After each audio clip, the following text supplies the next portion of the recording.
Good afternoon, everyone. And again, I'm very happy that you're all here for our new reprise sessions. I want to tell you the story of another very successful woman after Teresa's speech about Rosalia. But I will start my story from the end, or from the moral of the story, rather. When something seems too good to be true, it probably isn't true. Imagine this scenario. I'm sure it will be quite easy in the context of a pandemic like we are right now. Imagine being able to do hundreds of tests for as many illnesses with a single drop of blood and in just a few minutes. Even better, the extraction of that blood does not require a needle, a syringe, which is great news for all of these people who are afraid of needles and of giving blood. All you need to do to extract blood is to prick your finger. These tests that I'm telling you about would be so quick and so cheap that you could repeat them throughout your life to get a real-time depiction of your health. This would mean that you would be able to detect any illness at the very onset, which means a better likelihood of treatment and cure. Sure, this is not quite immortality, but it would definitely bring an improvement to our life expectancy. Or, in other words, it would mean nobody would have to say goodbye too soon. These words were spoken by a certain Elizabeth Holmes. Who is she?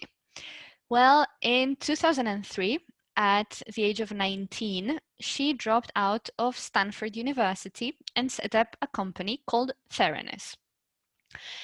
This company had the very lofty aim of democratizing healthcare. This was in the United States, where healthcare is anything but democratic. The aim of Theranos is what I described just earlier in the first paragraph. They wanted to carry out hundreds of tests with a single drop of blood so that everyone could have access to their medical information. Again, it was in the United States, so there was also this liberty-loving side to it. You would get personalized medicine. Everything would be customized. You would be able to decide which tests to get and when without having to wait for a doctor to prescribe them. And there was a subversive element as well. Other companies want to make money from the sick. But at Theranos, we want to give power to the people and help them stay healthy. As a concept, it was great, and it soon attracted investors, supporters, and lots of interest. People who had previously invested in tiny unknown companies such as Skype or Tesla were now investing in Theranos.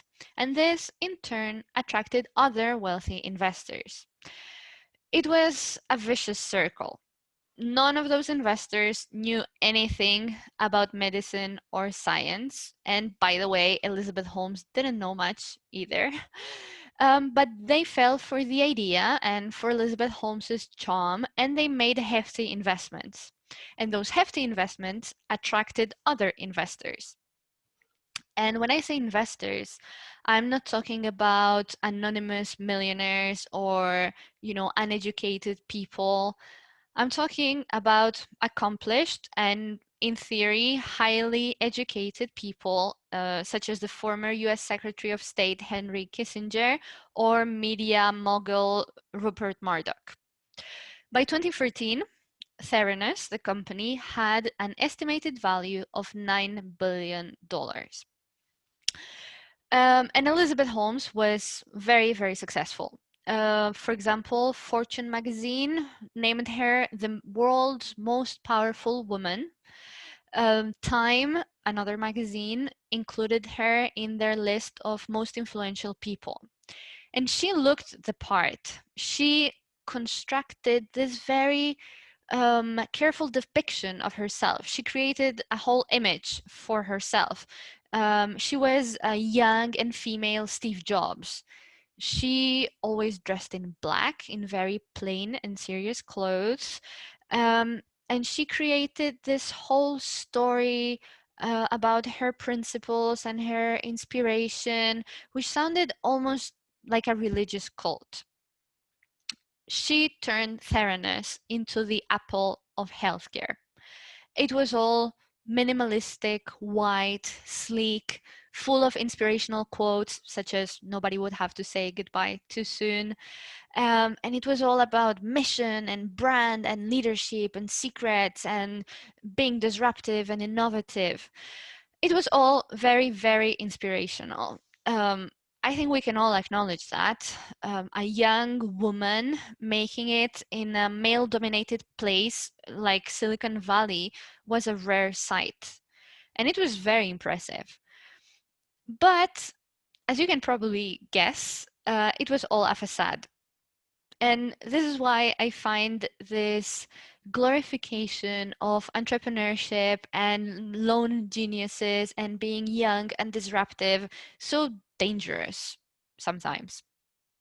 In order to understand the whole story of what happened, we need to get into the nitty-gritty of how it worked. Perhaps when I initially described what Theranos did, you noticed that I was being quite vague. That was intentional because Theranos itself, the company, was quite vague as well, to say the least. But that was the whole point. They were selling a beautiful idea. No needles, no more expensive healthcare, freedom of choice for everyone. But they had nothing to support that idea. There was nothing behind it. It was just a facade. At the core of this story, we have a device called Edison. Edison, like Thomas Alva Edison, the inventor, a very symbolic name. We'll see why in a few minutes. This Edison device was a white box the size of a home printer. It was very sleek, very minimalistic, very Apple-like. And the whole idea of it was that you would pop in a nanotainer of blood. That's just a very little container that they patented, which contained very, very little blood. And once you popped it into the Edison, the machine ran all the tests independently. You had just one device that could run hundreds of different tests. It would be faster, cheaper, and more free of human error because everything would be automatic. And that's a trend we're following in almost any industry. If all went according to plan, at one point, eventually, there would be an Edison device at every pharmacy in the country or the world, dream big, so that people could have their tests done locally. And dream even bigger. Why not an Edison machine in every home so you can get up in the morning and run a few tests on your blood from the comfort of your own home. That obviously never happened, and the closest they got was that they sold gift cards that you could give your grandma for her birthday, for example. Hey grandma, test your potassium levels on me. I don't know, Merry Christmas. But you're probably thinking that you have seen other medical labs and that those medical labs all have enormous machines, not the size of a home printer, but the size of 2 fridges or 3 fridges, and that each of those machines can only do a few tests. Yeah, you're right in thinking so. Edison didn't work.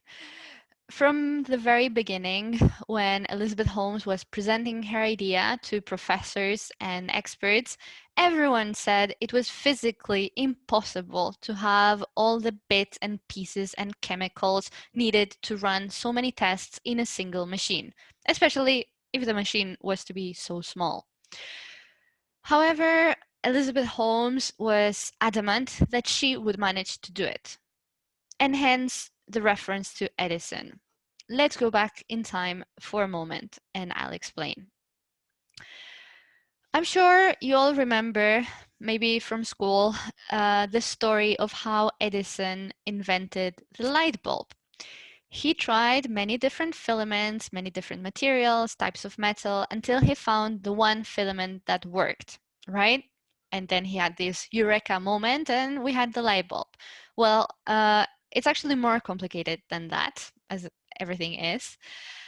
At one point, Edison made a big public announcement to the press and to the public saying that he had managed it, that he had a functioning light bulb. And this announcement attracted loads of investment into his company. But what actually happened is that at the time he made this announcement, he still hadn't managed to create a functioning light bulb. In fact, it was very long before he managed it. And it was the investments that he got that allowed him to continue work on his light bulb and eventually create a viable model. In other words, it was a clear case of fake it till you make it. Well, the parallels with Theranos are clear. Elizabeth Holmes started selling her idea long before it worked. And actually, as we said, it never did. Again, it was all a facade. Very few of the tests that Theranos ran, only about 10%, were actually done on the Edison device. The rest of them, so about 90%, were run on conventional fridge-sized machines. However, because they promised that they would send results so quickly and they requested such little amounts of blood from their patients, it was all very sloppy, done in a rush. There was no precision because there was no time for calibration, and not even basic safety measures were respected. And you know, safety measures are very important when you're working with people's blood. Of course, Elizabeth Holmes never acknowledged it. And it's actually quite ridiculous. When investors or journalists visited the Theranos building, they never saw the big conventional machines. Instead, they would be brought into a room. I just can picture it, one of those fancy conference rooms with glass walls and black leather chairs and long table. I don't know. That's where I see them. So they would be brought into this room. They would give a blood sample into a nanotainer, and the nanotainer would be put into the Edison machine before their own eyes. Then they would be taken out of this fancy conference room. They would visit the rest of the facilities. They would have a cup of coffee in the cafeteria. And in the meantime, while they visited, a technician ran the tests on another machine, on a standard machine, and left the results of the test by the Edison in the conference room. So by the time the investors were back, the results were there. It just seems too clumsy to work, but somehow it worked. It was all very, very secretive, but no one really seemed to realize or to want to realize. How did this whole story end? It's not simple. Several things happened more or less at the same time. On the one hand, we have Theranos employees. They were sick of having to lie. They were sick of, having to put their own credibility as scientists at risk. They were tired of putting their own health at risk because, as I said, they were working with people's blood, but they were taking no precautions or not enough precautions. They were also, they found it morally questionable that they would be playing with people's health like that. So some employees became whistleblowers. More or less at the same time, customers or patients started to realize that they were getting test results that made no sense, that they knew couldn't be true, or that didn't match previous test results done at regular labs or hospitals. And at the same time as well, journalists started to investigate this story. And for example, they would request tests and they would get different results for two identical blood samples. So, just stop for a second and imagine the impact of a company selling such unreliable medical data. It's very easy to imagine it in the context of a pandemic again. you know, it's not that they were not providing the early diagnosis and better life expectancy that they had promised. They were feeding people false data about their own health.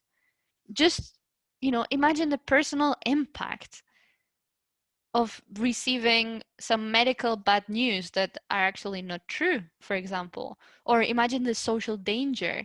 Someone with an infectious disease just going about life as usual because they tested negative. And as they go about, they keep spreading the disease.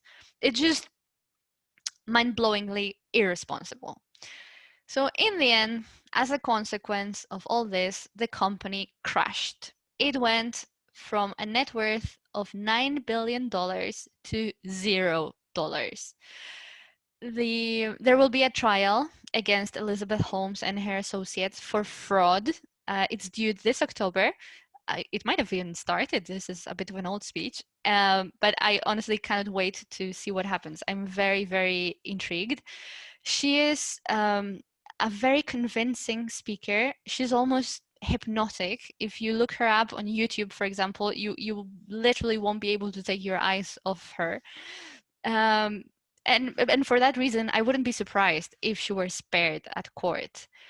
And to be fair, there are arguments there are arguments in her favor. Yes, she committed fraud, she played with people's health and lives, and she deserves punishment. But at the same time, we have to acknowledge that so much in the world of startups and business is built around people blindly trusting an abstract idea and investing in it that Theranos isn't even close to being a unique case. Finally, if you want to learn more about this story, there are several documentaries on YouTube that you can watch. There's also a book called Bad Blood by the journalist who initially uncovered this story. And if you wait a bit, you'll be able to see a fictionalized version because there's a movie in the making with Jennifer Lawrence as Elizabeth Holmes. So thanks for listening. I hope you enjoyed the speech, and I'll see you in a bit for any questions.